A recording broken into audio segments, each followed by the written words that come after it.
करना है निरंतर तो झूठ बोलना छोड़ दो। झूठ बोलने वाले की जबान पे नाम जब निरंतरता में नहीं आता। पकड़ो, मृषावादम परिहरेत, झूठा बोलना बंद करो। माला है, नाम जप कर रहे हो, सत्य बोलो। झूठ बोलने से क्या लाभ मिलेगा? भगवान नाम में चल रहे हो, भगवत मार्ग में चल रहे हो। और देखो, व्यापाराद में भी झूठ बोलने की जरूरत नहीं। जिनको लगता है बिना झूठ बोले व्यापार नहीं चलता, वो कमजोर हृदय के हैं। सब कोई जानता है मुनाफे के लिए व्यापार किया जाता है। अपनी सामान का मुनाफा जोड़कर बोल दीजिए, झूठ बोलने की जरूरत नहीं। अरे बहुत झूठ बोलते हैं। एक गमछा है खरीदने के लिए, जिससे कहे 130 रुपया, नहीं थोड़ा कम कर दो। वो तो बताए, कसम से कहते हैं 120 का लाए। अब 120 का तुम ले ही लियो, तुम्हारे लिए हमने कसम बोलने की क्या जरूरत थी? झूठ क्यों बोल गए भाई? 130 का हम दे रहे हैं, तुम्हें लेना लीजिए, नहीं दूसरी दुकान दीजिए। ज्यादा उसमें चापलूसी या झूठ बोलने की जरूरत नहीं। मृषावादम परिहरेत, यदि आप व्यापारी हैं या गृहस्थी में कोई भी कार्य बोले बिना झूठ बोले काम नहीं चलेगा। ऐसा तो हमें शास्त्रों में कहीं नहीं मिला कि कोई व्यापार, कोई ऐसा कार्य की झूठ हो। हाँ, एक जगह जरूर झूठ बोल देना चाहिए। यदि किसी के प्राण बच रहे हैं, सर्वस्व का नाश बच रहा है, जरूर झूठ बोल दो, उसके प्राण बचा लो। वो झूठ तुम्हें सत्य का लाभ प्रदान करेगा।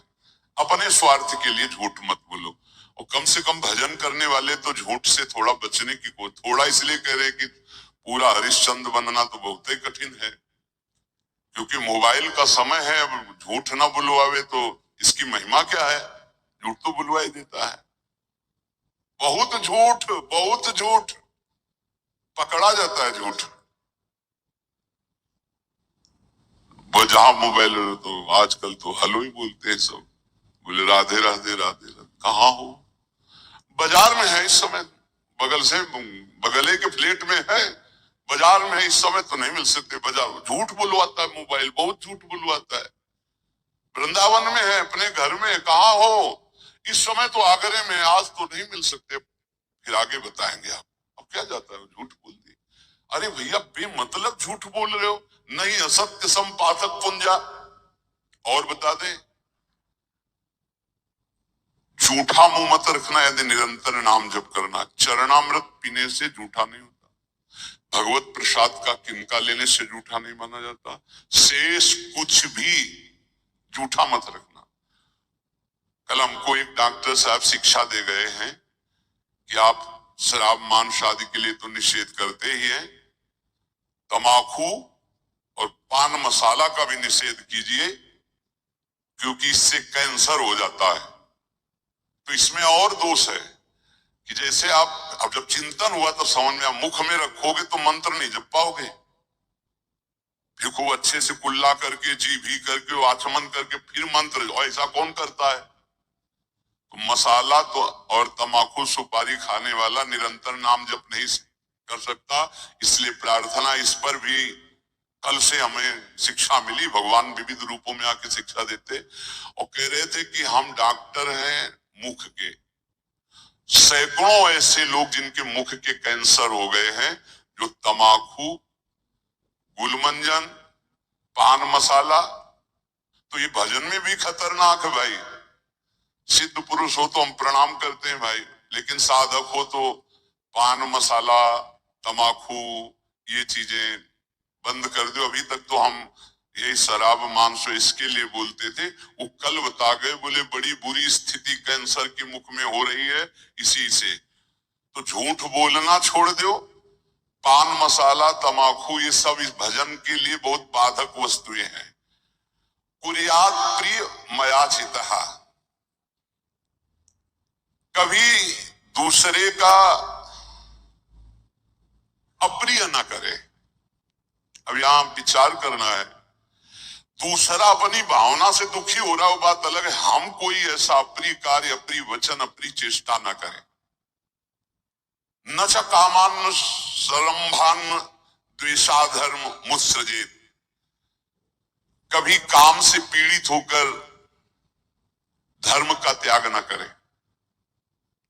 कभी क्रोध से पीड़ित होकर धर्म का त्याग न करे, काम से पीड़ित होकर कभी दूसरे शरीरों का जो धर्म विरुद्ध है उनका सहवास न करे, क्रोध से पीड़ित होकर कभी पूज्य जनों को मारे पीटे ना, गाली गलौज न करे, उनका अपमान न करे, और द्वेष से कभी धर्म का त्याग न करे, द्वेष पूर्वक किसी का अहित, किसी का मंगल ना करे, तो निरंतर नाम चलने लगेगा। आप अभ्यास करो, तमाकू मसाला ना खाए, झूठ न बोले, पराई माता बहनों की तरफ काम दृष्टि से न देखे, या पराये शरीरों से काम भावना धर्म विरुद्ध न करे, क्रोध में आकर पूज्य जनों का अपमान न कर दे, कड़वे वचन न बोल दे, द्वेष में आकर किसी का अहित न करे, तो नाम जब अभ्यास से बहुत जल्दी निरंतरता पकड़ लेता है।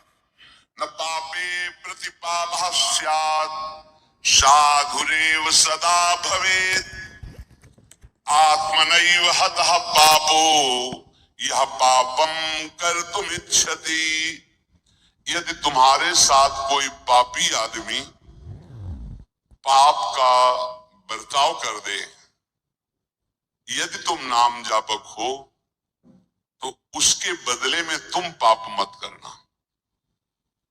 ना उससे तुम बदला चाहना, ना भगवान से, ना किसी और के सहयोग से, और ना स्वयं से। ये भगवत प्राप्ति के लिए है। संसारी आदमी ऐसा नहीं करेगा, वो तो एक थप्पड़ का जवाब दो थप्पड़ में देना चाहेगा, लेकिन भक्त का स्वभाव ऐसा। कह रहे यदि कोई पापी आदमी तुम्हारे साथ कोई भी गलत बर्ताव, तो हमारा कर्तव्य है कि हम भगवान से प्रार्थना करें, हे प्रभु इसकी बुद्धि शुद्ध कर दो। नाथ, यदि इसकी बुद्धि शुद्ध हो जाए तो ये भी महात्मा हो जाएगा, प्रभु इसको दंड मत देना, ये बहुत भूल में है, इसकी भूल को मिटा दो हे नाथ, हम आपसे प्रार्थना करते हैं। इसका प्रभाव ये होगा कि भगवान आपसे बहुत प्रसन्न हो जाएंगे। उसका तो जो होगा वो उमा क्षमा सापोते भारी, वो दंड तो भोगेगा ही भोगेगा पक्का, पर आपने क्षमा कर दिया तो आपके लिए आपके इष्ट बहुत प्रसन्न हो जाएंगे आपसे। जो साधु स्वभाव है वो किसी भी भारी संकट में पड़कर भी पाप कर्म न करे। जैसे एक प्रसंग आता है संकट का, सदन जी का, सदन कसाई बड़े महाभागवत थे। ये भगवान श्री जगन्नाथ जी के दर्शन करने जा रहे थे, महान अनुराग रस में डूबे हुए, दो चार घरों से भिक्षा ले लेते और पाते हुए फिर। तो संध्या समय था, एक घर में भजन करने से एक मुख में विशेष आकर्षण होता है, भागवती का आकर्षण होता है, जो एक आत्म सुख प्रदान करता है। लेकिन जो विषयी जन होते हैं उनके लिए वो आकर्षण काम में भी बदल सकता है। तो उनको एक नौ युवती जो नववधू थी उस घर में, उसने देखा, कहा बाबा यही पा लीजिए। कहा जैसी आपकी इच्छा। तो पाया तो कहा यही विश्राम कर लीजिए। कहाँ जाते हो?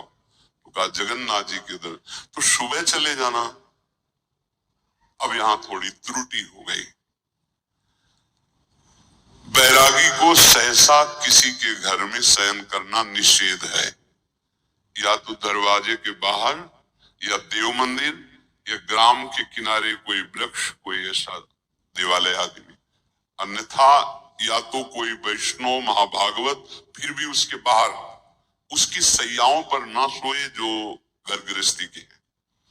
सहज सरल चित्त तो उसी घर में शयन कर गए। उनको होगा कोई कमरा ऐसे, और अन्य बड़े घर होते हैं। रात्रि जब हुई तो उनकी वही नववधू आई, उसके पति थे भी नववधू ही थी। उसने काम वेदना से पीड़ित होकर याचना की सदन से।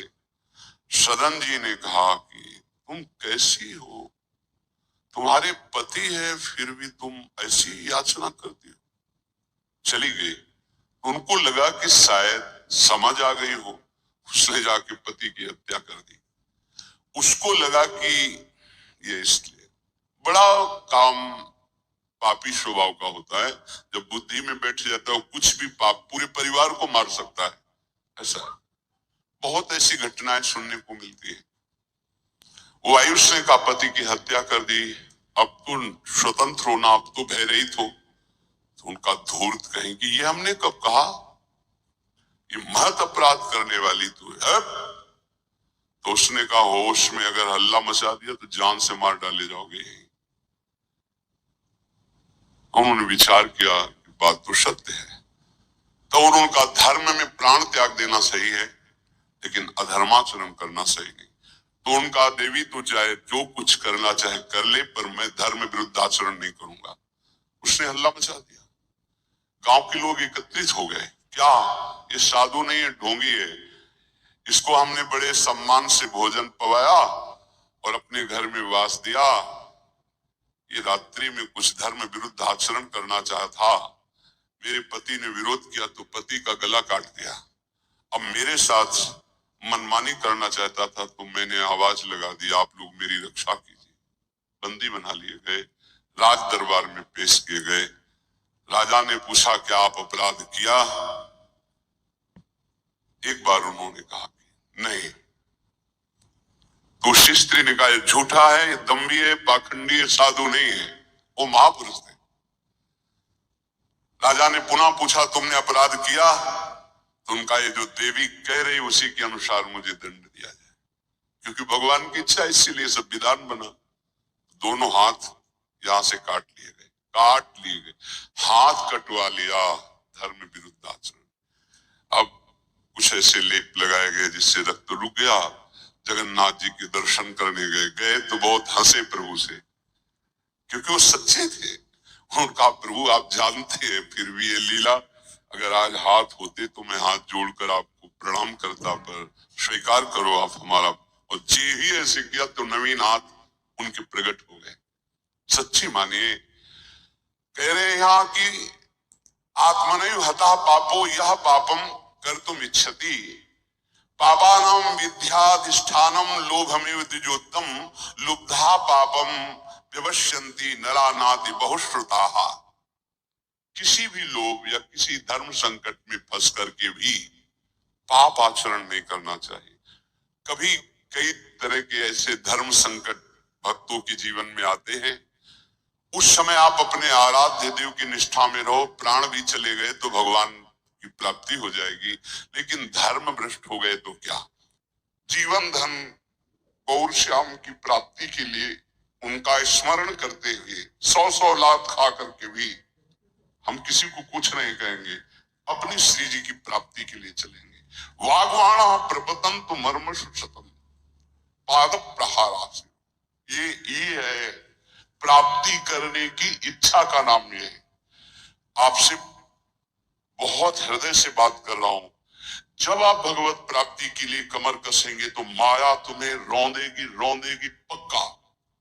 वो या तो इतनी अनुकूलता दे देगी कि आप प्रमाद में भूल जाओ, और या हर कदम में प्रतिकूलता दे देगी कि चलना मुश्किल हो जाएगा। अब क्या करूं, उस स्थिति में भी चाहे सर्वस्व नाश हो जाए, मैं श्री जी को नहीं छोड़ सकता। मैं भगवत प्राप्ति की किसी भी तरह से, अब इसमें गुंजाइश नहीं, मैं और साझा नहीं कर सकता। सिर्फ भगवत प्राप्ति, जीवन भगवत प्राप्ति के लिए हर कष्ट सहूंगा, पर श्री जी को नहीं छोड़ सकता। हो गया। वागवाणा प्रपतंत मर्म सुसतम पाद प्रहारा सिरो, चाहे जितना कष्ट दो, 100 लाख मारो, 100 गालियां दो, हम वृंदावन नहीं छोड़ेंगे, हम प्रियाजू की उपासना नहीं छोड़ेंगे। सब छूट जाए, सब नष्ट हो जाए, आप जानो आपका काम जाने, हम आपको नहीं छोड़ सकते। स्मारम मथापि जीवन धनम। तो क्या मिलता है, बोले वो स्मरण करता हुआ, बार बार स्मरण करता हुआ अपने जीवन धर्म गौर श्याम प्रिया प्रीतम ऐसा मुदितो, ऐसा आनंदित रहता है कि उसको परवाह नहीं रहती कौन गाली दे रहा है, कौन मार रहा है। ऐसी उत्तम स्थिति वत्स्यामि वृंदावने, मैं ऐसे वृंदावन में वास करूंगा, चाहे मुझे कोई मारे, चाहे गाली दे, चाहे अपमान करे। भुक्तम जन्मनि जन्मनि प्रियवधू चंदनाद्यम त्वया, अहंकारस्तु न शांते वसुयसो ववर्जितम नाद्य तत्। बहुत सुंदर बात कह रहे। अभ्यस्ताच समस्त शास्त्र विततिर्मोहस्तु नास्तम गतस् तन्निर्विद्य समस्ततो भज महानंदाय वृंदावनम। जन्म जन्म में हमने बहुत भोग भोगे, काम भोग भी भोगा है, नौबधु, माला चंदन, नाना प्रकार की सुख सामग्री, बहुत अहंकार था, बड़े बड़े पदों में गया, कुछ नहीं, आज फिर वैसे का वैसा। भाई मेरी प्रार्थना मान लो ऐसे आप भी हो, कभी आप भी देवता बने होगे, स्वर्ग के भोग भोगे होगे, कभी नरक गए होगे, कभी नाना प्रकार की और योनियों में गए होगे, सब भोगा, सब कर लिया, भगवत प्राप्ति नहीं की एक बार भी। अब हिम्मत कर लो, बहुत शास्त्र पढ़ लिए, ज्यादा पढ़ने की जरूरत नहीं।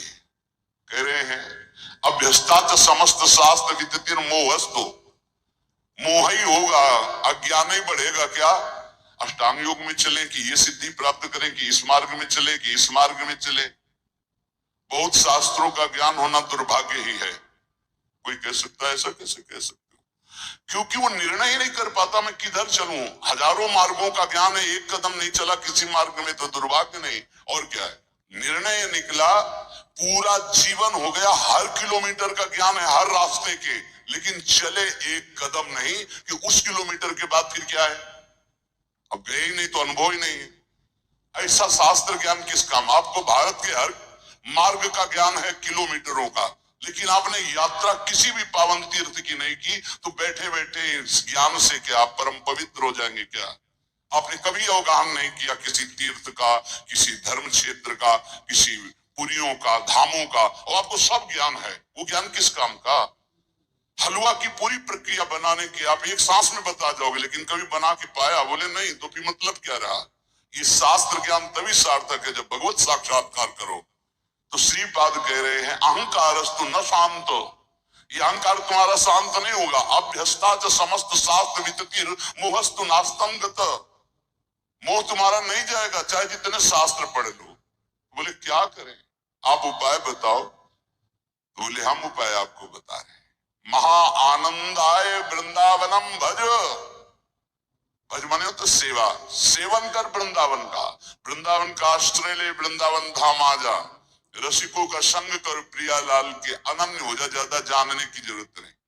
सबसे बड़ा ज्ञान सतवस्तु श्यामा श्याम, वैराग्य इनके सिवा सबसे, प्रीति इनके नाम रूप लीला धाम से, गति इनके चरणारविंद की सेवा, बस इतना ही ज्ञान चाहिए। इतना ही सार ज्ञान है। ये बुद्धि को दौड़ा दौड़ा के थका करके बस प्रभु के चरणों में बैठा देना है, यही साधना है। श्रीपाद कह रहे कि अब मेरे हृदय में एक बात बैठ गई कि वृंदावन का आश्रय लेकर प्रिया प्रीतम की आराधना करो, इसी में परम विश्राम है। संत वाणी, जो भगवत प्रेमी, भगवत प्राप्त महात्मा जन है, वो हमारी छोटी छोटी त्रुटियों से लेकर बड़ी त्रुटियों का सुधार करने के लिए शास्त्र के वचनों का अनुभव करके बोलते हैं। जीवन दो गतियों से गुजरता है। एक गति है जन्म मृत्यु में भटकना, और एक गति है जन्म मृत्यु से मुक्त होना। दो ही मार्ग है।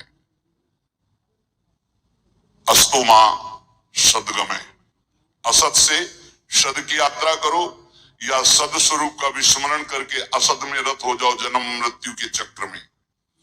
84 लाख योनियां हैं, कर्मानुसार इन 84 लाख योनियों में जीव भ्रमित होता है। इस योनि में एक एक योनि लाख लाख प्रकार की है, एक योनि लाख लाख प्रकार की है। जैसे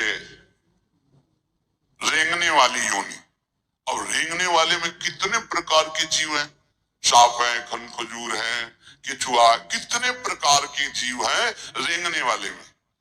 एक है जलचर, अब जल में कितने प्रकार के जीव हैं, वायु में उड़ने वाले कितने प्रकार के जीव हैं। एक एक योनि में लाख लाख योनियां, उन लाख लाख योनियों में कई कई बार जन्म। अरे बड़ा प्रपंच है, बड़ा दुर्गति है जीवों की।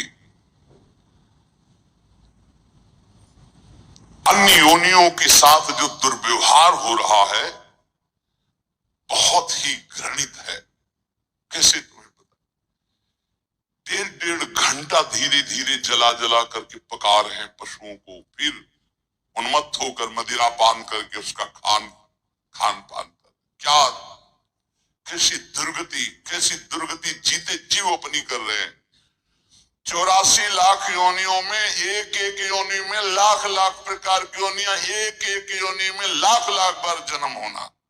ऐसे थोड़ी प्रपंच हाहाकार ऋषि जन इसलिए कर रहे हैं कल्याण कर ले, भूल मत कर, यही एक चांस है मनुष्य दे जिससे तू अपना कल्याण कर सकता, अन्य योनियों में नहीं।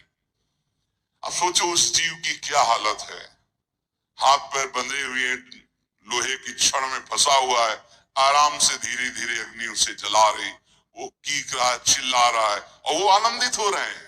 वो थोड़ा थोड़ा पीते जा रहे हो, देख रहे हैं पक रहा है, पका लो। तुम्हारे तो खाने के काम में आएगा, तुम खाने के भी काम में नहीं आओगे। ऐसी तुम्हारी हालत काल करेगा, जब वो जलाएगा तो तुम खाने के काम में भी नहीं आओगे। बहुत होश में, बहुत होश में, बहुत होश में। ये कर्म तुम्हारा कहीं बख्शने वाला नहीं, तुम्हें दंड देगा। 84 लाख योनियां, एक केवल मनुष्य योनि जिनमें आप अपना उद्धार कर सकते हो। मानव जीवन गिने चुने श्वासों वाला है, गिने चुने श्वासों वाला। इतनी श्वासें आपकी हैं, बस प्रतिपल माइनस होता चला जा रहा है, खत्म होती चली जा रही। यो हम आनंदित हो रहे हैं, 30 वर्ष के हो गए, 35, अरे आनंदित नहीं, 35 वर्ष गए जीवन के। मूल कार्य के लिए जो आए हो भगवत प्राप्ति, उसमें क्या किया? बोले कुछ नहीं, अभी तो खेलने खालने की उम्र है। मरने की उम्र कौन सी है? कभी भी तो मर सकते हो, तो अपना काम क्यों नहीं बना लेते?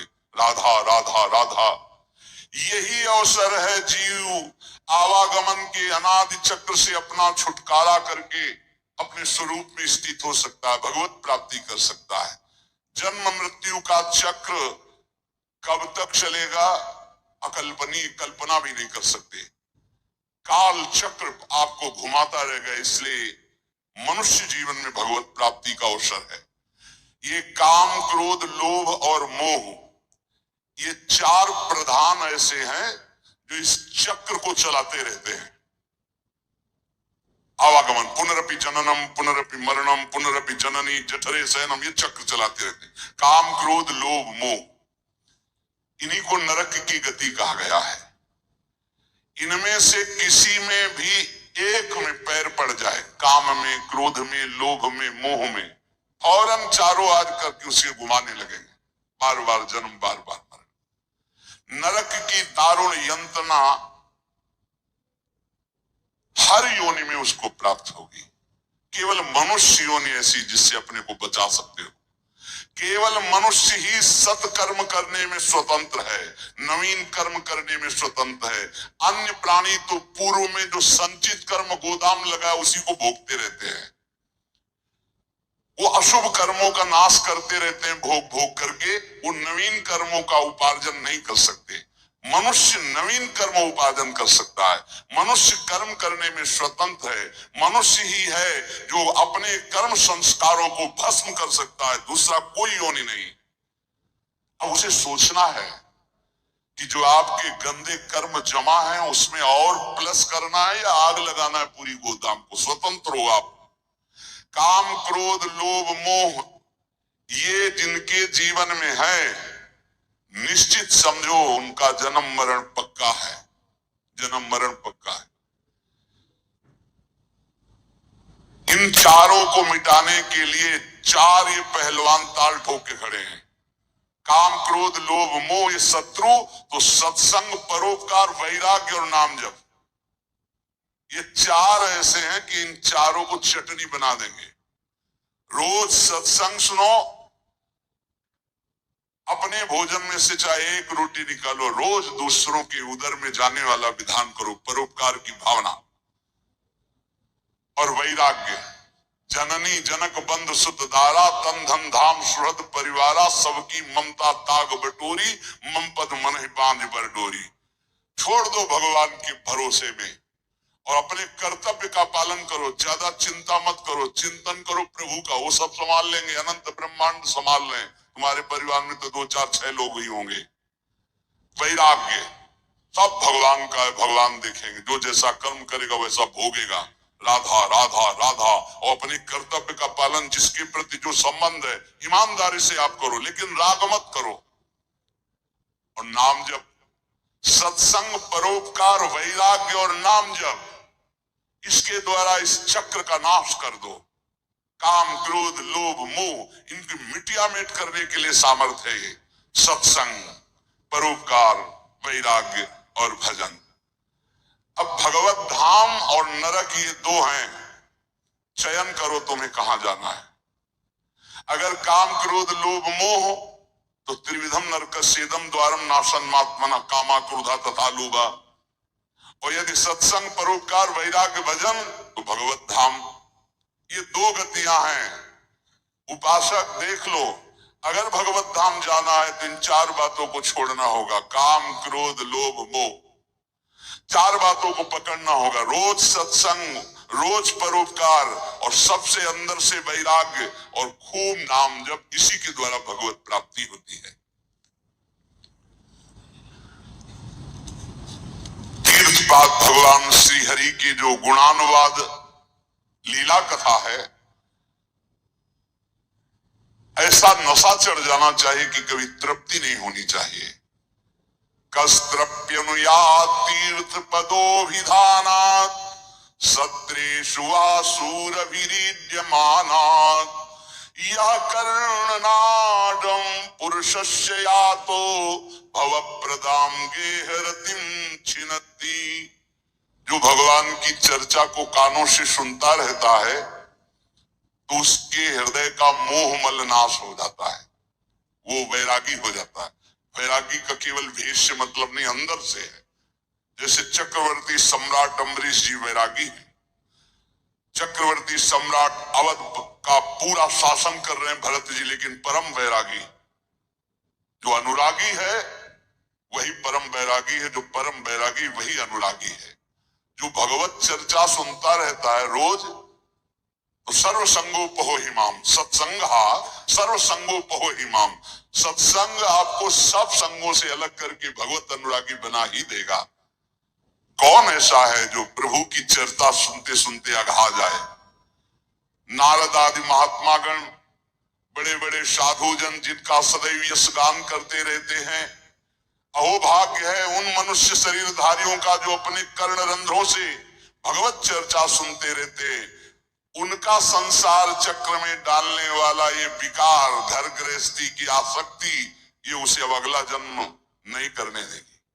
घर गृहस्थी की आसक्ति, काम क्रोध लोभ मोह आदि, उसको अगला जन्म नहीं दे सकते जिनके कानों में रोज भगवत चर्चा पड़ती है और वो भगवत चर्चा सुनते हुए कभी अघाते नहीं।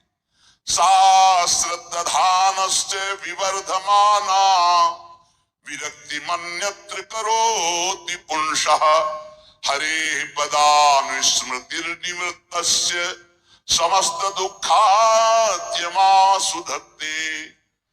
जब कथा सुनते सुनते कथा में स्वाद आने लगे, एक एक शब्द बहुत गंभीर आनंददायक लगने लगे, तब समझ लेना चाहिए कि अब हमारे कल्याण का अवसर आ गया। भगवान की बातें बहुत प्रिय लगने लगे, भगवत चर्चा एक आनंद देने लगे। समस्त विषयों से वैराग्य उसी का होता है जो रोज सत्संग सुनता है। पर सत्संग सुनना, समझ लीजिए, कल श्रोता का वर्णन हुआ था, चातक की तरह सुनना।